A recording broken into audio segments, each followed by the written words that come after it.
जय जय। चुनाव की सभा में जहां युवाओं का उत्साह और ऊर्जा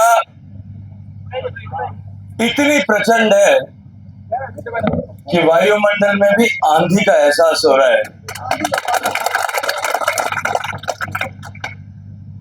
3 घंटे देर से होने वाली देर से हो रही इस सभा में भी आपकी भावनाओं का वेग मेवाड़ से आए महाराज कुमार लक्ष्यराज सिंह जी के लिए इतना प्रबल है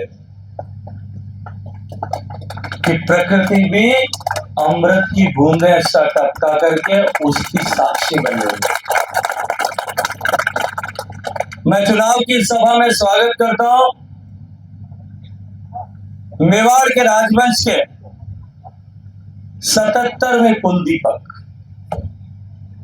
बप्पा रावल से लेकर के महाराणा प्रताप तक, महाराणा सांगा, महाराणा बड़ाखा, महाराणा प्रताप तक और महाराणा प्रताप से महाराणा राज सिंह जी से महाराणा भगवत सिंह साहब से होते हुए 77वीं पीढ़ी के उत्तराधिकारी मेरे छोटे भाई के समान स्नेह रखने वाले महाराज कुमार लक्ष्यराज सिंह जी, मंच पर उपस्थित हम सब के अपने, हम सब के प्रिय राजस्थान सरकार के कैबिनेट मिनिस्टर आदरणीय गजेंद्र सिंह साहब खीमसर, मंच पर उपस्थित भारतीय जनता पार्टी के वरिष्ठ नेता, आपके सबके पड़ोसी, आप सबके प्रिय राजस्थान विधानसभा के सम्माननीय विधायक भाई भैराराम जी, मंच पर उपस्थित नौकुटी मारवाड़ की सबसे बड़ी प्रतिनिधि राजपूत संस्था के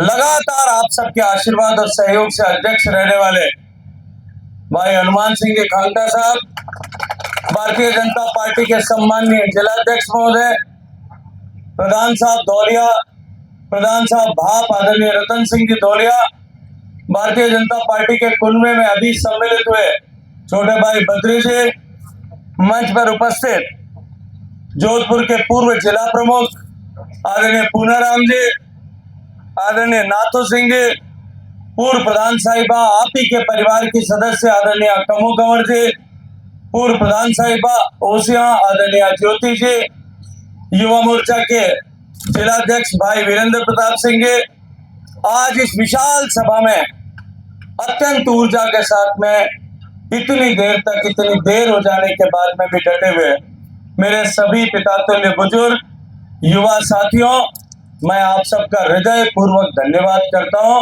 आप सबका अभिनंदन करता हूं, आप सबका आभार ज्ञापित करता हूं। मित्रों, अगर आज हम सब हिंदू हैं वो बप्पा रावल के इस बनाए हुए इस मेवाड़ के राजवंश और आप लोगों के राजवंश के कारण से, और मैं बहुत जिम्मेदारी के साथ में ये बात कहता हूं, 1000 साल तक ये धर्म युद्ध अगर किसी एक परिवार ने लगातार लड़ा, जिसका संघर्ष गंगा की धारा के बराबर अविरल बना रहा और भाव पवित्र बना रहा, वो राजवंश मेवाड़ का राजवंश। ऐसे ऐसे पुरोधा हुए जिन्होंने इतिहास के पन्नों में अपने नाम स्वर्णाक्षरों से अंकित कर दिए। बप्पा रावल, महाराणा सांगा, महाराणा लाखा, जिन्होंने सुदूर पर्शिया तक, ईरान और इराक तक विधर्मियों को कत्लेआम करते हुए वहां तक जाकर के कब्जा कर दिया था, और उनकी दहशत इतनी भयानक थी कि 200 साल तक भारत की भूमि पर देखने का विदर्भियों का साहस नहीं हुआ था। महाराणा प्रताप, हम सब गर्व के साथ में हिंदू सूरज के रूप में उनको जानते हैं। महाराणा राज सिंह जी, जिन्होंने वीर दुर्गादास जो मारवाड़ की माटी का पेटा था, उसके साथ मिलकर के जो युद्ध किया, औरंगजेब की ताकत को कमजोर करने के लिए सामूहिकता के साथ में जो युद्ध किया, और केवल महाराणा राज सिंह जी और दुर्गादास नहीं, वीर दुर्गादास की कूटनीति के चलते हुए पंजाब में गुरु गोविंद सिंह जी के साथ में और मराठाओं में शिवाजी महाराज और छत्रपति शिवाजी महाराज के बेटे संभाजी के साथ में जो समझौता किया, इस चतुष्कोणीय समझौते ने औरंगजेब की आंधी को रोकने में कामयाबी प्राप्त की। वरना औरंगजेब जिस लक्ष्य को लेकर के निकला था, जिस सोच को लेकर के निकला था कि मैं हिंदुत्व के अंश को इस धरती से समाप्त कर दूं, वो सनातन की संस्कृति को समाप्त करने के लिए निकला था। और वो कोई पहली चुनौती नहीं थी भारत पे। 2000 साल तक इस भारत की सनातन की संस्कृति और इस सभ्यता को पद्दलित करने और मिटाने के लिए आक्रांताओं ने भारत पर आक्रमण किया। सिकंदर महान आए, जिसको महान कहा इतिहासकारों ने, वो सिकंदर यहां आया। सिकंदर के बाद चंगेज खान आए और उसके बाद में पश्चिम से लगातार यवन आए, अरब आए, खलीफा आए, गुलाम आए, रसूल आए, खिलजी आए और उसके बाद में मुगल आए और उनके बाद अंग्रेज, फ्रांसीसी, डच आए। सबने इस सनातन को मिटाने का कोशिश किया, प्रयास किया, लेकिन हमारे पूर्वज सक्षम थे। उन्होंने तलवारों की धारों पर अपनी भुजाओं की ताकत से उनको या तो वापस मोड़ दिया या इस भारत की सरजमीन में हमेशा हमेशा के लिए दफन कर दिया। और मैं आज आप सबके सामने इसलिए कह रहा हूं कि यह चुनाव जिन दो ताकतों के बीच में हो रहा है, जिन दो खेमों के बीच में हो रहा है, जिन दो विचारधाराओं के बीच में हो रहा है, वो एक विचारधारा ये कहती है कि सनातन डेंगू के जैसा है, कोरोना के जैसा है, मलेरिया के जैसा है, टीबी के जैसा है। इस सनातन को शीघ्र समाप्त होना चाहिए। और दूसरी विचारधारा नरेंद्र मोदी की है, भारतीय जनता पार्टी की है, जो ये कहती है कि विरासत का सम्मान करते हुए गुलामी के सारे अंशों को मिटा करके हम सनातन का सम्मान पूरे विश्व भर में स्थापित करते हुए भारत को विश्व गुरु पुनः बनाए। उन विचारधाराओं के बीच में, और इसीलिए मैं आज कहता हूं कि क्या आपसे पूछना चाहता हूं कि क्या जो हमारे पूर्वजों ने 2000 साल तक नहीं होने दिया, उन ताकतों को, चाहे वो किसी का भी मुखौटा पहन करके आ जाएं, उनको हम अपने यहाँ पर पनपने दे सकते हैं क्या? ये जो महाराणा प्रताप के वंशज यहाँ बैठे हैं, मैं आपसे पूछना चाहता हूं कि क्या हम ऐसी मानसिकता के बीज को जो है वो अपने खेत में पनपने दे सकते हैं क्या? ये जो महाराजा सूरजमल के वंशज यहाँ बैठे, मैं उनसे भी पूछना चाहता हूं, जिन्होंने दिल्ली के दरबारों को अपनी तलवारों के नोक पर झुका दिया था, मैं उनसे भी पूछना चाहता हूं कि सनातन को हम छोटी मोटी बातों में उलझ करके पद्दलित होने दे सकते हैं क्या? कभी नहीं। मैं आज आप सबका निवेदन करना चाहता हूं, यह चुनाव सामान्य चुनाव नहीं है। यह चुनाव एक तरफ भारत के भविष्य को तय करने के लिए, भारत के भवितव्य को बनाने के लिए, भारत को विकसित भारत बनाने के लिए, और वह विकसित भारत विश्व के कल्याण के लिए विकसित भारत बनाने के लिए। रोज शाम को मंदिर में पूजा होती है, महाराज काय के अपन धर्म की जय हो, अधर्म का प्राणियों में और विश्व का, ये केवल और केवल सनातन की मानसिकता हो सकती है, सनातन की सोच हो सकती है कि हमारी प्रगति, हमारा विकास और हमारी सफलता जो है वो विश्व के कल्याण के लिए काम है। हम नित्य प्रतिदिन इसकी आराधना करने वाले लोग, हम भारत की भूमि को विश्व गुरु, भारत को दुनिया का सबसे शक्तिशाली, संपन्न और समृद्ध देश बनाने के लिए घर छोड़ करके निकले हुए लोग हैं। लेकिन वो किसी को पद्दलित करने के लिए, किसी को कमजोर करने के लिए, वो विश्व के कल्याण के लिए, भारत को बनाने के लिए निकले हुए लोग, एक काम करने वाले लोग हैं। और दूसरी तरफ इस देश को बांटने की कल्पना करने वाले, और नया जवाहरलाल नेहरू विश्वविद्यालय में इस देश को बांटने के नारे लगा, उन नारे लगाने वालों के पीछे खड़े रह करके उनका स्पष्ट खुलेआम सहयोग करने वाले लोग। एक तरफ भारत की भूमि को अखंड भारत की भूमि बनाएंगे, यह हमारा संकल्प है। अमित शाह जी का वो स्टेटमेंट याद दिलाता हूं, 370 के पर चर्चा हो रही थी तब, जो उन्होंने पार्लियामेंट में कहा था कि ये पाक अधिकृत कश्मीर भारत की भूमि का हिस्सा है, यह अखंड भारत का हिस्सा है, और इसके लिए अगर हमें जान भी देनी पड़ेगी तो वो जान दे देंगे। इस विचारधारा वाले लोग हैं। और दूसरी तरफ भारत को बांटने की कल्पना करने वालों के पीछे खड़े रहने वाले लोग। हमको तय करना है। मेवाड़ का इतिहास अगर आपने पढ़ा हो, जब अलाउद्दीन खिलजी ने डेरा डाल दिया, मीराबाई मेड़ता की बेटी थे, मेवाड़ में ब्याही थे। जब बेटी के घर पर दुख आई, तकलीफ आई, संकट आई, खिलजी डेरा डाल करके पड़ा था। जयमल जी, फत्ता जी मेवाड़ से, जो मीरा के काका थे, परिजन थे, अपने 1000 घुड़सवारों को लेकर के अपने घर की बेटी की रक्षा के लिए जा रहे थे। वो संकट के समय में अपना सहयोग देने के लिए जा रहे थे।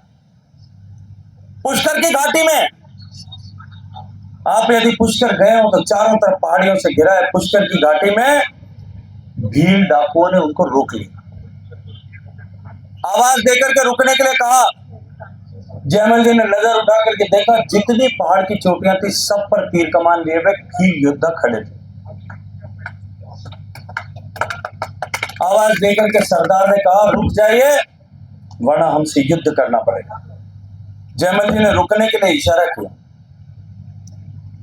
भील सरदार से पूछा कि बोलो भाई, तुमको क्या चाहिए?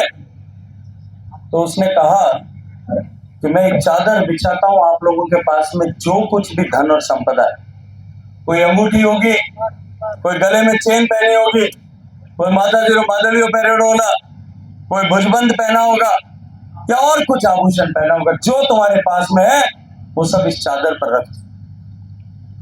1000 घुड़सवार अप्रतिम योद्धा। एक बार सन्नाटा छा गया और उस सन्नाटे के बीच में 2-4 मिनट बीते होंगे। फत्ता जी जो बच्चे थे तो इस 13-14 साल की उम्र रही हो। उस फत्ता जी ने धीरे से काका की तरफ देख करके पूछा, जयमल काका पठे कि उठे? जयमल जी ने थोड़ा सा इंतजार किया, सोचा और फिर कहा उठे।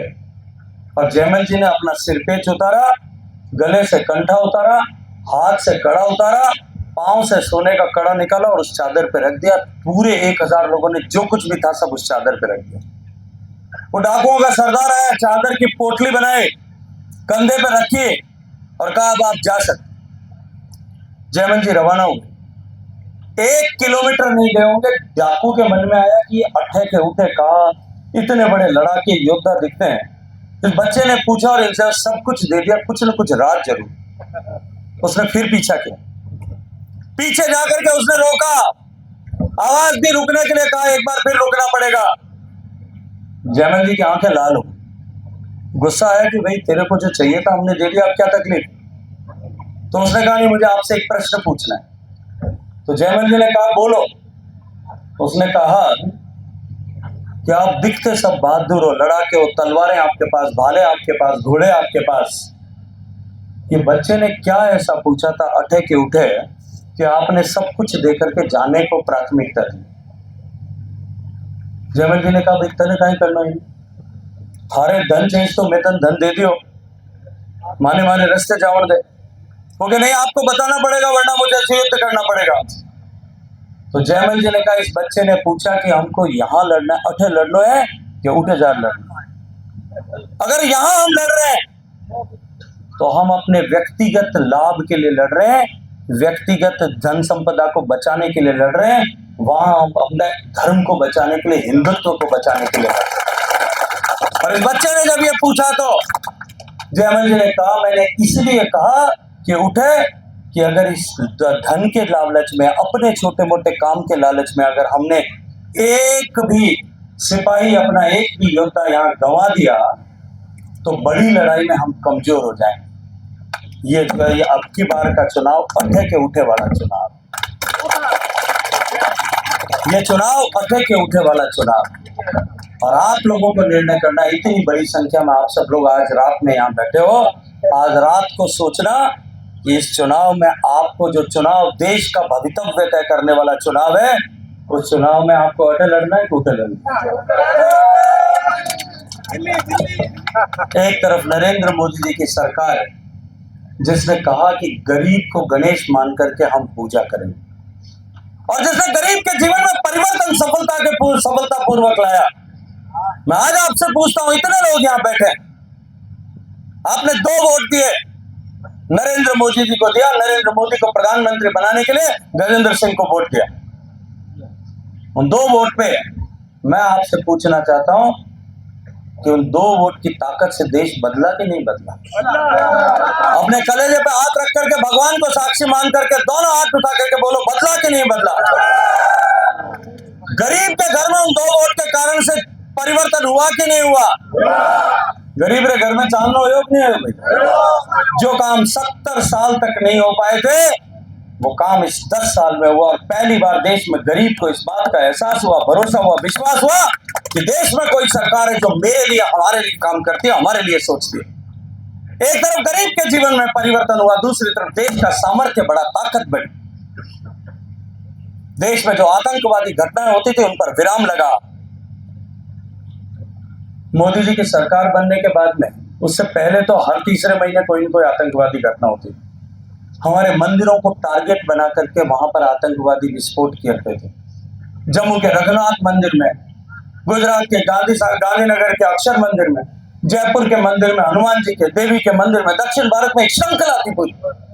हमको आर्थिक रूप से खोखला करने के लिए हमारे आर्थिक प्रगति के केंद्रों पर, चाहे मुंबई होगी, हैदराबाद होगा, पुणे होगा, बेंगलोर होगा, चेन्नई होगा, दिल्ली होगा, वहां जाकर के हमले होते थे। मोदी जी की सरकार बनने के बाद में 2 बार घटना हुई, एक बार पुरी में, एक बार पुलवामा। पुरी के बाद एयर सर्जिकल स्ट्राइक हुई और पुलवामा के बाद में हवाई जहाज भेज करके वहां आतंकवादी ठिकाने ध्वस्त हो गए। उसके बाद आज तक वापस साहस नहीं हुआ, एक भी बड़ी घटना पिछले 5 साल में नहीं हुई। और याद दिलाता हूं, पहले जब घटना होती थी, हमारे प्रधानमंत्री घर से बाहर आकर के कहते थे कि अब की बार हम ये बर्दाश्त नहीं करें। मैं लक्ष्मण सिंह जी बंगाल में चुनाव लड़ा रहा था, 3-4 महीने बंगाल में रहा था। विधानसभा का चुनाव था, बड़े टक्कर का चुनाव था, बहुत वहां द्वंद्व था, बड़ा आतंक था। मैंने एक दिन देखा, मैं एक बंगाली कार्यकर्ता के घर बैठा था। मैं घर पे बैठे बैठे बाहर बरामदे में बैठे देख रहा था, एक आदमी को चौराहे पर एक बाहुबली ने आकर के थप्पड़ मारा। एक थप्पड़ मारा तो उसने कहा, बाबू मुझे यहाँ थप्पड़ मारा तो ठीक है, मेरे घर की गली में थप्पड़ मारोगे तो ठीक नहीं है। तो वो कान पकड़ कर ले गया, गली में ले जाके फिर दूसरा थप्पड़ मारा। तो उसने गली में मार दिया, ठीक है, मेरे घर के सामने मार दिया तो ठीक नहीं रहेगा, फिर बिल्कुल भी मैं बर्दाश्त नहीं करूँ। तो उसने घर के बाहर ले जाकर के 2 मारे। तो उसने कहा, घर के बाहर मार दिया तो ठीक है, मेरी बीवी के सामने मार दिया तो ठीक नहीं रहेगा। उसने दरवाजा खुलाया, बीवी के सामने भी एक थप्पड़ मारा। तो उसने कहा, भाई साहब ऐसे क्या कर रहे हो, इज्जत क्यों खराब कर रहे हो? और जाकर के थाने में रिपोर्ट लिखा करके आया। हमारे भारत की हालत भी ऐसी थी, आतंकवादी रोज हमारे मुंह पर तमाचा मारते थे और हम कहते थे कि अब की बार बर्दाश्त नहीं करेंगे। हम जाकर के रिपोर्ट लिखाते थे संयुक्त राष्ट्र संघ में। आपने मर्द को प्रधानमंत्री बनाया, नरेंद्र मोदी जी ने एयर स्ट्राइक की, उसके में हमारा एक हवाई जहाज वहां गिर गया था, क्रैश हो गया था। और हमारा एक एयरफोर्स का अधिकारी वहां की फौज ने कब्जे कर लिया था, उसको गिरफ्तार कर लिया था। क्या नाम था उसका? एक टेलीफोन किया था मोदी जी ने, एक टेलीफोन। 48 घंटे में मेरे भारत का बेटा सकुशल अगर नहीं आया तो नक्शे पर से पाकिस्तान का नाम मिटा देंगे। 24 घंटे में सकुशल वापस गिर गया। ये देश का परिवर्तन है, ये देश की ताकत। देश की ताकत यह है कि आज भारत दुनिया की सबसे तेजी से बढ़ती हुई अर्थव्यवस्था है। अभी हाल ही में आर्टिकल छपे, दावोस में लोगों ने इस बात का दावा किया है कि आने वाले 2 साल में भारत दुनिया की तीसरी बड़ी अर्थव्यवस्था बन जाएगा और आने वाले 20-25 साल बाद भारत दुनिया की सबसे बड़ी अर्थव्यवस्था बन जाएगा। अमेरिका और चीन भी हमारे पीछे होंगे, हम उस रास्ते पर चल पड़े। ये देश को एक नए रास्ते पर ले जाकर के विकसित भारत बनाने के संकल्प का चुनाव है और उस संकल्प को सिद्ध करने के लिए नींव की ईंट रखने का चुनाव है। मैं आप सबसे निवेदन करता हूं, ये चुनाव नहीं है, ये राष्ट्र निर्माण का यज्ञ है। इस यज्ञ में हम सब अपनी आहुति दें। हम सौभाग्यशाली हैं कि हम राष्ट्र निर्माण में अपनी योगदान की संविदा अर्पित करके, योगदान की आहुति दे करके इस भारत को जो है विकसित बनाने के लिए, हम गौरवशाली होने के लिए हमको अवसर मिला, उस अवसर को बुलाने के लिए तैयार करें। मैं आप सबसे आग्रह करता हूं कि उठिए, खड़े होइए, और जब तक विश्राम मत करिए तब तक कि आप 26 तारीख को एक एक व्यक्ति हमारे परिवार में, हमारे परिवेश में, हमारे क्षेत्र में कोई भी व्यक्ति इससे बाकी न रहे, उसको साथ लेकर के एक प्रचंड बहुमत के साथ में जीत तय करिए और हर एक व्यक्ति को इस पुण्य का भागी बनाइए। यदि इस बात का संकल्प आप लेना चाहते हैं तो दोनों भुजाएं उठाइए, संकल्प की मुट्ठी बंद करिए और पूरी ताकत के साथ में बोलिए, भारत माता की, भारत माता की, भारत माता की। जय जय श्री राम, जय जय श्री राम। बहुत बहुत धन्यवाद, आप सबका धन्यवाद, अभिनंदन।